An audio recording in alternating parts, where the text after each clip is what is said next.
Este homem é considerado o terror da cidade de Nova York. Seu estilo de jogo era totalmente à frente de seu tempo, com grandes volumes de arremessos para 3 pontos, e sua lealdade o fez jogar apenas e unicamente por uma franquia. Ele fez parte de um clube seleto que poucos jogadores conseguiram, e conheça hoje a história desse homem incrível.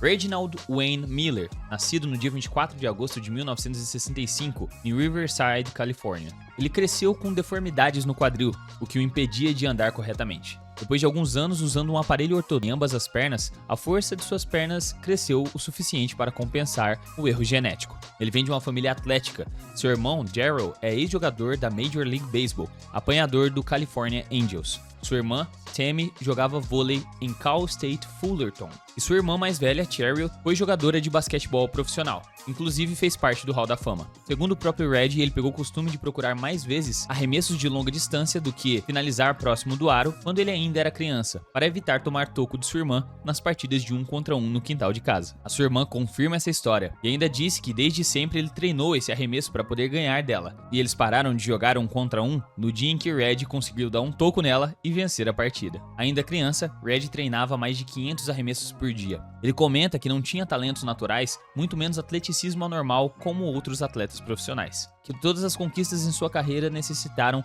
de muito foco e determinação. Miller frequentou a Universidade da Califórnia, em Los Angeles, a famosa UCLA. Foi uma grande sorte, pois na época ele não foi muito procurado pelas grandes universidades, por conta de seu tipo de corpo ser mais esguio. Porém, na UCLA, muitos dos seus jogadores referência do ano anterior se formaram, e a faculdade decidiu dar uma chance com uma bolsa esportiva para Red. Por lá, ele se formou em História, e na temporada de 1984-85, na NCAA, ele ajudou o UCLA Bruins a conquistar o campeonato NIT, com 25 pontos de média. Em sua última temporada, pelos Bruins, Miller, em 1986-1987, com a adição da linha de 3 pontos, pegou uma certa simpatia por arremessar de mais longe ainda, e com 69 dos 247 arremessos convertidos sendo feitos por trás da linha de 3 pontos. A sua média foi de 23 pontos por jogo, que foi um baita diferencial para os Bruins, ajudando a equipe a ser campeã do Torneio do Pacífico, também chamado de Torneio Pac-10, onde Red foi selecionado como um dos 12 melhores jogadores. Ele até hoje é o 4º maior pontuador da história da faculdade, entrou pro Hall da Fama do Pac-10 e aposentou seu número 31 pelos Bruins.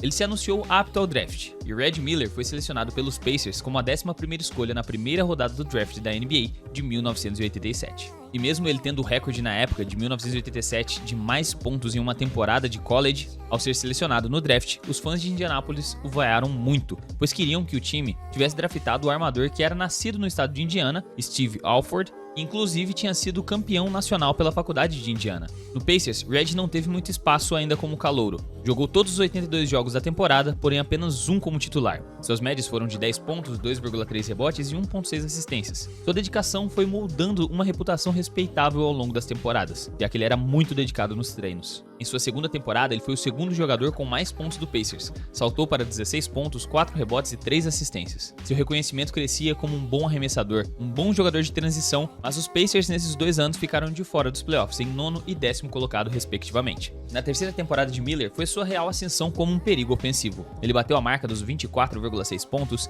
3,6 rebotes e 3,8 assistências por jogo. O jogo dele atingiu um nível de estrela da NBA, sendo um incrível arremessador de catch and shoot, um arremessador simplesmente letal de qualquer lugar da quadra, 41% de aproveitamento para 3 pontos, carregando o time do Pacers para os playoffs após 4 anos de fora da pós-temporada. Mas foi apenas uma visita rápida, pois eles foram varridos pelos que seriam campeões nesse ano, os Bad Boys Pistons. A temporada de 1990-1991 foi quase um replay da temporada anterior. Red e os Pacers literalmente com médias semelhantes. Red tinha 22,6 pontos, 3,4 rebotes e 4 assistências, e os Pacers novamente foram aos playoffs com 50% de aproveitamento nas vitórias, sendo o 7º colocado do leste. E mais uma vez varridos na primeira rodada, dessa vez pelo Boston Celtics. Na temporada de 1992-93, o Pacers negociaria o Chuck Parsons, que era o principal nome do time na época. Foi então que Red Miller se tornou o franchise player dessa equipe, jogando ao lado de Detlef Schrempf, Rick Smith e Paul Richardson. Agora Red, sendo a referência ofensiva do time, no dia 28 de novembro de 92, ele veio para uma partida de 57 pontos, em uma vitória contra o Charlotte Hornets, seu recorde de carreira e recorde da franquia dos Pacers até os dias de hoje na NBA, e a segunda maior marca daquela temporada inteira, atrás apenas de 60 164 pontos de Michael Jordan. Classificados em oitavo, o Indiana seria eliminado mais um ano na primeira fase dos playoffs, agora pelo New York Knicks, em 4 jogos. Mesmo as médias de Red tendo atingido 31,5 pontos, com incríveis 52,6% de aproveitamento para 3 nessa série. Red sem dúvidas era um cara à frente de seu tempo. Mantinha um volume alto de arremessos para 3 pontos. Em média, era 5 tentativas por jogo, com aproveitamentos totalmente fora da curva. E na temporada de 1993, ele liderando os Pacers trouxe o time para a 5ª colocação da Conferência Leste. Suas médias continuavam em 20 pontos, 3 assistências e 2,7 rebotes, entrando para o seleto grupo dos 50-40-90, em que poucos jogadores conseguiram, que são 50% ou mais de aproveitamento nos arremessos de quadra, 40% ou mais no aproveitamento de arremessos de 3 pontos e 90% ou mais nos arremessos de lance livre, sendo um dos jogadores com mais pontos no crunch time de toda essa season, que é o nome dado aos minutos finais das partidas. O Indiana, na pós-temporada de 1994, fez uma baita performance, eliminando o Orlando Magic do calouro Shaquille O'Neal por 3-0 na primeira fase, o Atlanta Hawks de Dominique Wilkins nas semifinais de conferência por 4-2, chegando nas finais de conferência contra seu maior rival, o New York Knicks. Essa série foi tão marcante que fez a ESPN produzir um documentário a respeito, pois estamos falando de uma das melhores performances individuais da história dos playoffs. O Knicks venceu os 2 primeiros jogos do confronto. O Indiana buscou 2 vitórias consecutivas, e o jogo 5 seria um divisor de água para a equipe de Indianápolis. Eles estavam precisando muito da vitória, mas perdendo por 12 pontos para o Knicks no início do último quarto. Red veio e fez 25 pontos, terminando aquela partida com 39, mais a vitória dentro do Madison Square Garden. Durante vários arremessos longos de 3 pontos durante o último quarto, ele se envolveu em uma discussão com o famoso torcedor do Knicks, Spike Lee, que estava, como sempre, sentado ao lado da quadra. Onde após virar o jogo, com um arremesso derradeiro, Red fez o famoso sinal de que matou o jogo no último quarto. Pacers, agora com uma vantagem de 3-2 na série sobre os favoritos Knicks, se viram numa posição mais confortável, mas acabaram perdendo os próximos 2 jogos da série para o forte garrafão de Patrick Ewing e Charles Oakley.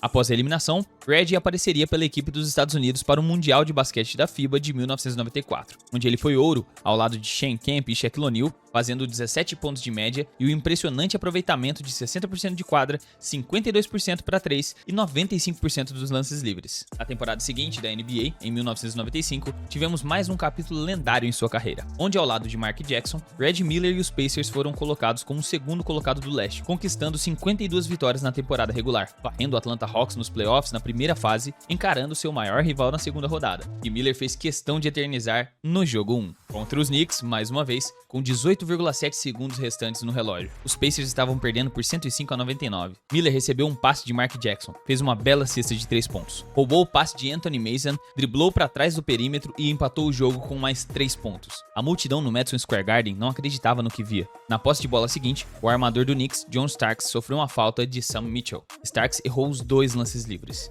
E embora Patrick Ewing tenha conseguido pegar o rebote ofensivo, ele errou o arremesso. Miller pegou o rebote, sofreu uma falta faltando 7,5 segundos para o final e acertou 2 lances livres. Agora, perdendo por 2 pontos, o Nova York teve uma última chance de vencer o jogo, mas não conseguiu acertar, tendo os Pacers conquistado a vantagem de 1-0 nessa série. Miller entrou para a história marcando 8 pontos, faltando 9 segundos para acabar o jogo. E nas partidas seguintes, eliminou o Knicks em 7 jogos, sendo o último jogo da série dentro da casa do Nova York. Uma partida ainda em 2 pontos de vantagem para o Indiana Pacers, até hoje ter uma memória muito amarga na cabeça do torcedor do Knicks, pela famosa bandeja errada por Patrick Ewing que poderia ter empatado o jogo nos segundos finais. Nas semifinais de conferência, contra o Orlando Magic de Shaq, com um clima de revanche, a série estenderia até um jogo 7, onde Red Miller estava simplesmente imparável em seus arremessos, fazendo uma média de 28 pontos por jogo nos primeiros 6 jogos daquela série. Chegando no jogo mais decisivo da temporada, Red jogou muito abaixo do esperado. Converteu apenas 5 de 13 arremessos, terminou aquela partida com 12 pontos e o Pacers foi eliminado para o Magic. E a revanche acabou não vindo por acontecer. Na temporada de 1996, Red Miller parecia o mesmo dos anos anteriores, médias semelhantes de 21 pontos, 3 assistências e 2,6 rebotes. O Pacers vinha com uma baita campanha para ser o terceiro colocado do leste. Ao final da temporada regular, Red Miller acabou caindo no chão e sofreu uma lesão no olho, deixando-o impossibilitado de jogar os playoffs até o 5º jogo da primeira rodada contra o Atlanta Hawks, onde usou um óculos de proteção no jogo decisivo. Os Pacers perderam para o Hawks e foram eliminados. Mas no verão, entre essas temporadas, Miller fez parte da seleção olímpica de 1996, ao lado de nomes como John Stockton, Scottie Pippen, David Robinson, Charles Barkley, Grant Hill e Shaquille O'Neal. A seleção pós-Dream Team para as Olimpíadas tinha uma missão muito simples de manter a honra da seleção de basquete norte-americana. Ele teve médias de 11,4 pontos e o segundo maior total de pontos da competição, que foram 91, ajudou os Estados Unidos a voltarem com o ouro para casa. Tá curtindo esse vídeo? Então peraí, considera se inscrever aqui embaixo e ativar o sininho de notificações para você receber conteúdos como esse toda semana. E se você deixar o like aqui embaixo, você também vai estar fortalecendo para que esse vídeo chegue a mais amantes de basquete assim como você. E se você quiser apoiar muito esse canal, mano, que dá muito trabalho fazer esse tipo de vídeo, dá uma olhada no Seja Membro aqui embaixo, mano. Sou muito grato pela rapaziada que contribui para que a gente continue melhorando a qualidade aqui do canal. Obviamente, se o valor for condizente com o que você está disposto a contribuir com a gente. Agora, sem mais enrolação, bora voltar pro vídeo. Na temporada de 1997, mesmo o Indiana tendo se reforçado com a chegada de Jalen Rose, o time não fez parte dos playoffs, ficando em 10º colocado. E os Pacers retornaram após a temporada só no ano seguinte, 1998, onde foram o 3º colocado do leste com incríveis 58 vitórias. O time, agora tendo uma força extra para ajudar o trio Red Miller, Mark Jackson e Jalen Rose, com a chegada do bom arremessador para 3 pontos Chris Mullin. Eles derrotaram o Cleveland Cavaliers por 3-1, o New York Knicks por 4-1, para mais uma final de conferência, onde enfrentariam Michael Jordan e Scottie Pippen e o atual campeão, o Chicago Bulls. No dia 25 de maio de 1998, os Pacers perdiam para o Chicago por 2-1 na série e estavam atrás do placar em 94-93.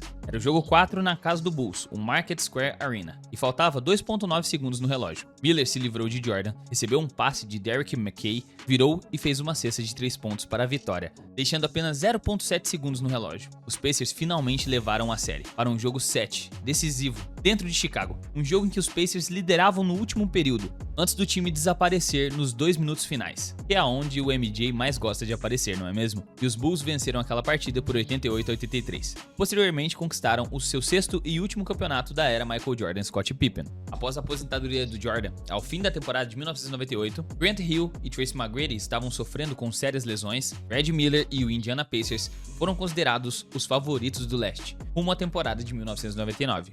Essa temporada foi encurtada por um bloqueio de desacordos salariais, e com o retorno da NBA, os Pacers conquistaram o 2º colocado do leste, com o mesmo elenco da temporada anterior, só que agora mais entrosados. Miller teve uma queda em seus números para 18,4 pontos, 2,7 rebotes e 2,2 assistências, e mais uma vez fariam uma boa corrida, até enfrentarem os Knicks nas finais de conferência. Essa série teve um final decepcionante para o Indiana, já que o 8º colocado, os Knicks, derrotaram o Pacers em 6 jogos. E no 6º e decisivo jogo, Red teve um dos piores desempenhos de sua carreira, marcando apenas 8 pontos em 3 arremessos convertidos de 18 tentativas. Ele também errou 7 das 8 tentativas de 3 pontos, o que abalou um pouco a sua fama de Nick Killer. Para a temporada dos anos 2000, o Indiana tinha um time promissor. Continuavam com seu favoritismo no leste e corresponderam às expectativas. Foram o top seed, 1º colocado, com 56 vitórias e 26 derrotas. Enfrentaram muita dificuldade para ganhar do 8º colocado, o Milwaukee Bucks, na primeira rodada dos playoffs. O jovem Ray Allen aparecia muito bem nessa série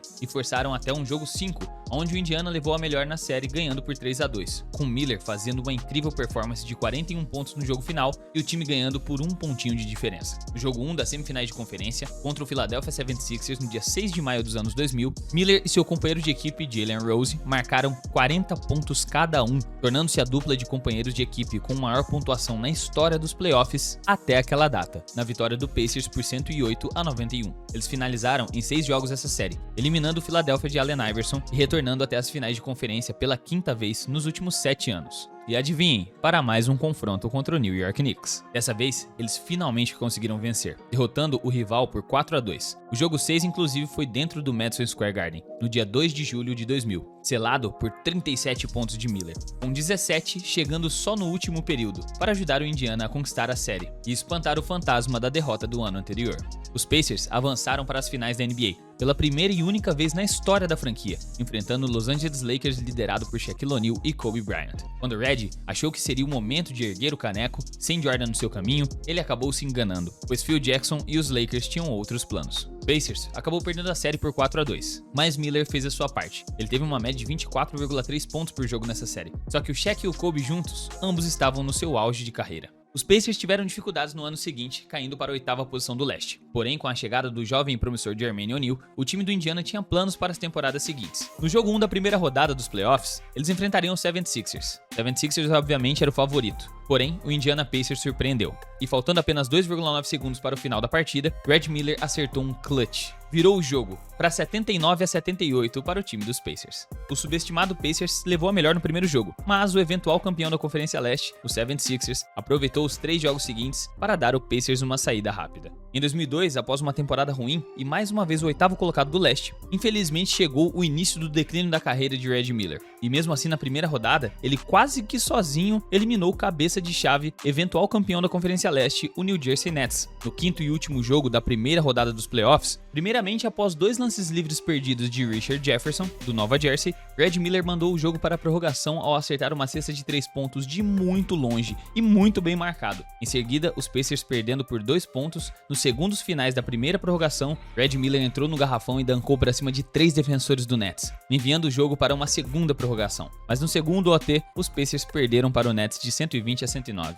Mesmo assim, esse jogo adicionou mais um capítulo de um jogador clutch na carreira de Red Miller, e o quanto ele crescia em momentos decisivos. Nas temporadas seguintes, vimos o final de Miller chegando. Ele já não jogava 40 minutos como antes e muito menos fazia 20 pontos por jogo como antes, o que naturalmente foi transferindo um papel de liderança para o seu companheiro de equipe, que agora já se tornou um All-Star, Jermaine O'Neal. Miller foi um importante líder de vestiário de sua equipe e serviu de inspiração para os seus companheiros, que queriam ganhar um título para o Tio Red. Agora, Miller sendo não mais o cestinha e nem mesmo o foco ofensivo do time, ele mesmo assim continuou sendo um jogador referência e aparecia em momentos difíceis até o final de sua carreira. O Indiana foi construindo um ambiente mais favorável ao redor dele, para uma provável conquista de título antes da aposentadoria. Após boas temporadas, porém más performances em playoffs, parecia que em 2004 finalmente o título viria. O time de Jermaine O'Neal, Ron Artest, Red Miller, Al Harrington, Jamal Tinsley e Jonathan Bender chegou à primeira colocação do leste, com incríveis 61 vitórias e apenas 21 derrotas. Fizeram uma corrida para o título digna, até serem parados pelo campeão daquele ano, a defesa monstruosa do Detroit Pistons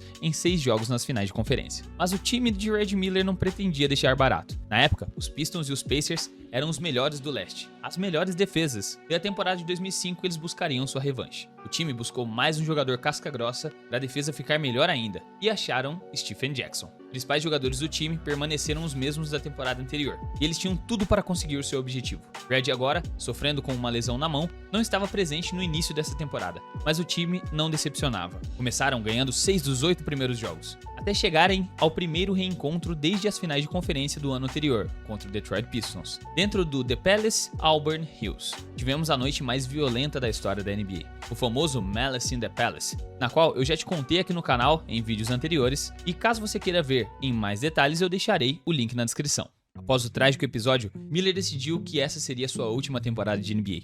Segundo ele, interpretou o ocorrido como um sinal de que estava na hora de pendurar os tênis. Após as longas suspensões dos companheiros de equipe, Jermaine O'Neal, Stephen Jackson e Ron Artest pelo ocorrido, o Pacers fez uma bela turnê de despedida, com Red se emocionando em sua última partida no dia 19 de maio de 2005. Dentro do Conseco Fieldhouse, a torcida de Indianápolis o aplaudiu de pé pela última vez por vários minutos. E não podia ser em um ambiente mais triste, justamente quando os Pacers perderam por 88-79 para eles, o Detroit Pistons, nas semifinais de conferência.